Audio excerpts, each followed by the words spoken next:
एक दिन कृष्ण के एक शिष्य ने कृष्ण से पूछा, आजकल सभी लोग आत्मविश्वास के ऊपर ज्ञान बांट रहे हैं, जो कि मेरी समझ के बाहर है। किसकी बात को मैं सही मानूं? कैसे समझूं कि इसके लाभ क्या हैं? आप मुझे विस्तार से इस बारे में बताइए। कृष्ण की पत्नी सत्यभामा उनके बगल में खड़ी होकर उनकी बातों को बड़े ध्यान से सुन रही थी।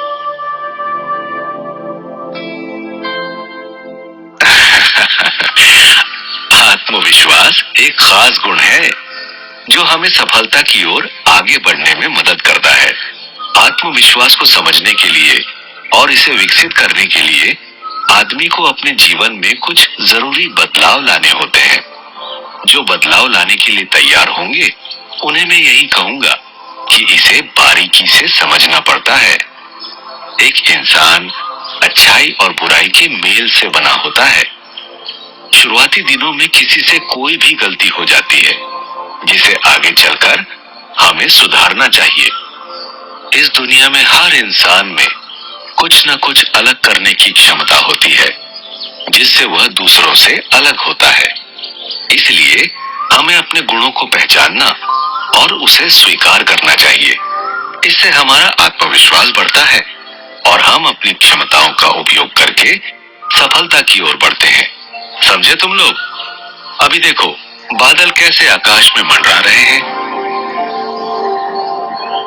इनकी क्षमता पर किसी को संदेह है? बिल्कुल नहीं गुरुजी, ऐसे काले मेघ तो मैंने बरसों बाद देखे हैं।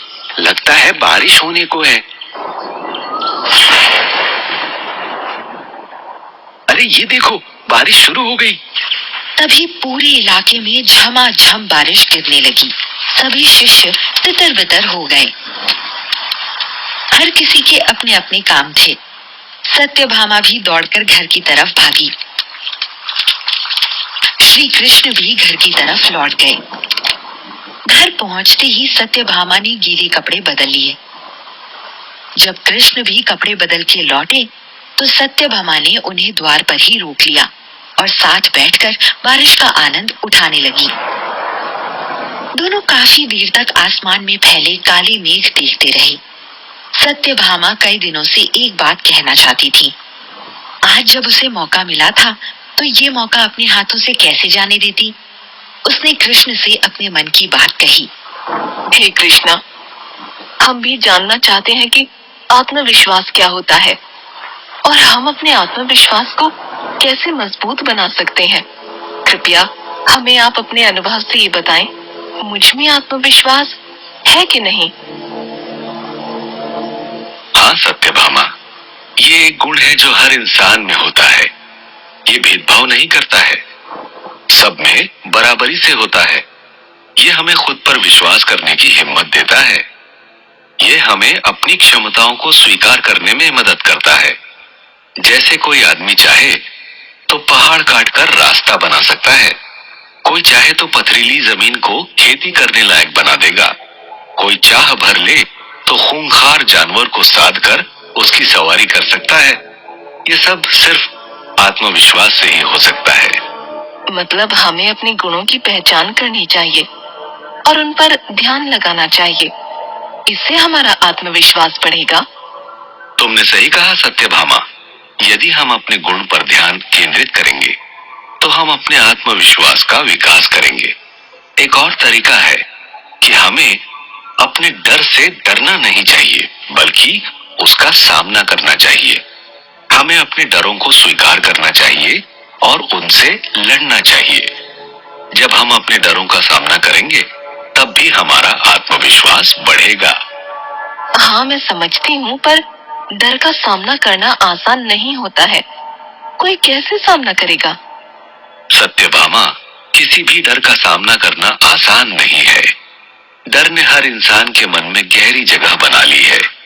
इस डर को हमेशा के लिए मिटाने के लिए हमें अपनी शारीरिक, मानसिक और भावनात्मक सेहत की देखभाल करनी चाहिए।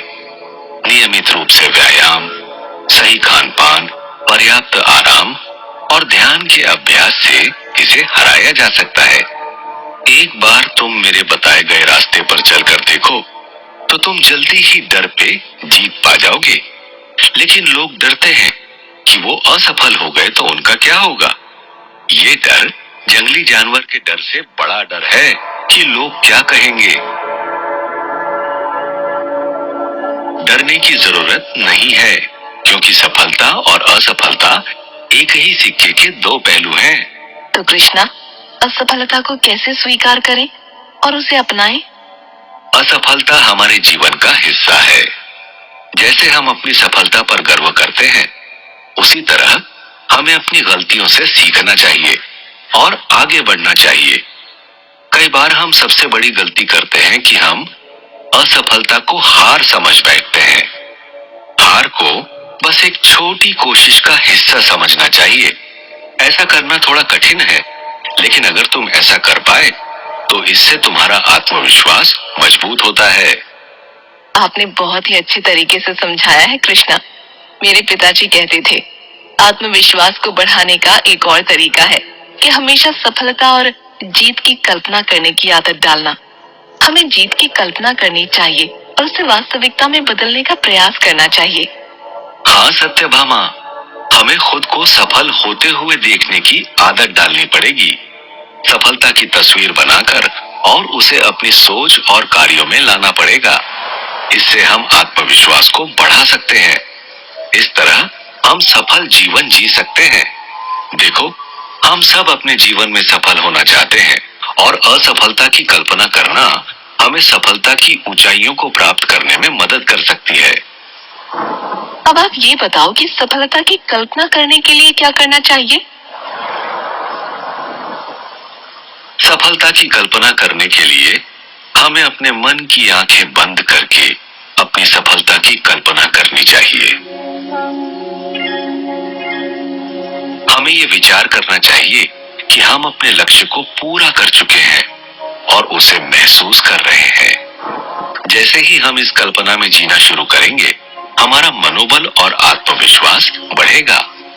सफलता या जीत की कल्पना करते समय हमें ये भी समझना चाहिए कि कैसा महसूस होगा जब हम अपने लक्ष्य को पूरा करेंगे। हमें ये विचार करना चाहिए कि हमें कितनी खुशी होगी, जीतने का सुख कितना मजेदार होगा। हाँ कृष्णा, और जब हम जीत की कल्पना करते हैं तो हमें ये भी ध्यान देना चाहिए कि हम किस प्रकार अपना काम करेंगे और हम कैसी मेहनत करेंगे ताकि हम अपने सभी लक्ष्य को पा सकें। इससे हमें ये विश्वास होगा कि हम सफल हो सकते हैं और हमारी मेहनत और लगन इसे संभव करेंगी। ठीक कहा। हमें यह याद रखना चाहिए कि सफलता की कल्पना करने से हमारी सोच और समझ पूरी तरह से बदल जाते हैं। हम अपने लक्ष्य को साफ साफ देखने और अनुभव करने लगते हैं, जिससे हमें उसे प्राप्त करने की शक्ति मिलती है। हाँ कृष्णा, सफलता की कल्पना करने से हम अपने लक्ष्य की ओर बढ़ने के लिए उत्साहित होते हैं। हमारा मन और आत्मविश्वास मजबूत होता है, जिससे हम डर और चुनौतियों से लड़कर जीत सकते हैं। जिसने मन में ये ठान लिया हो कि उसे कोई नहीं हरा सकता। हमें यह समझना चाहिए कि जीत की कल्पना करना हमारे जीवन में एक महत्वपूर्ण हिस्सा है। हमें सफलता की कल्पना करने की आदत बना लेनी चाहिए और उसे अपने जीवन का हिस्सा बना देना चाहिए। धन्यवाद कृष्णा। आपके बताए गए आदर्श और उपयोगी तरीके से जीत की कल्पना करना मुझे आत्मविश्वास और सफलता की ओर बढ़ाने में मदद करेगा। मैं इन तकनीकों को अपने जीवन में अपनाकर अपने लक्ष्य की प्राप्ति करने का प्रयास करूंगी। सत्यभामा ने आखिर में कृष्ण से धन्यवाद कहा और अन्य कुछ जरूरी शब्द भी कहे। मैं अब अपने लक्ष्य की ओर अग्रसर रहूंगी और सफलता की कल्पना करती रहूंगी। आपके बताए रास्ते पर चलूंगी। मुझे विश्वास है कि मैं अपने सपनों को पूरा कर सकूंगी। मैं क्या, कोई भी इस रास्ते पर चलकर जीवन में वो सब प्राप्त कर लेगा जिसकी वो कल्पना कर रहा है। मैंने जीवन में कभी भी नहीं सोचा था कि सब कुछ होते हुए भी मुझे किसी चीज को पाने की इतनी जरूरत पड़ेगी। कई बार शांति भी ढूंढने से नहीं मिलती है। शांति की कल्पना से ही हम शांति को पा सकते हैं। अशांति ने आजकल मेरे जीवन को नर्क बना दिया था। खामखा परेशान हो जाती थी, पर जब से आपके बताए रास्ते पर चली हूँ, मैंने जीवन को किसी दूसरे नजरिए से देखा है।